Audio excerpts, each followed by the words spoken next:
Wife অনেক দিন যাবত চলে গেছে, সে ফিরে আসছে না বা ডিভোর্সও দিচ্ছে না। হাজব্যান্ড কিন্তু তাকে ফিরিয়ে আনতে চায়, তার সাথে সংসার করতে চায়, কিন্তু ওয়াইফ ফিরে আসছে না। সেক্ষেত্রে হাজব্যান্ডের কিন্তু মেন্টাল একটা প্রেশার তৈরি হচ্ছে, সে মেন্টাল ক্রুয়েলটিতে ভুগছে। তখন হাজব্যান্ড এই মেন্টাল ক্রুয়েলটি, মেন্টাল ট্রমা থেকে বেরোনোর জন্য, মুক্তি পাওয়ার জন্য কিন্তু হাজব্যান্ড ডিভোর্স ফাইল করতে চাইছে।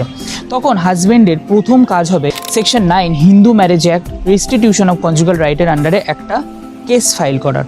তখন হাজব্যান্ড যখন কেস ফাইল করবে, সেই কেসের যখন কোর্ট অর্ডার দিয়ে দেবে, তখনও যদি ওয়াইফ না ফেরে, তখন হাজব্যান্ড কিন্তু মেন্টাল ক্রুয়েলটির একটা ডিভোর্স ফাইল করতে পারে, এবং সেই ডিভোর্সটা অবশ্যই হাজব্যান্ডের ফেভারেই আসবে, এবং হাজব্যান্ড খুব সহজে কিন্তু ডিভোর্সটা পেতে পারে।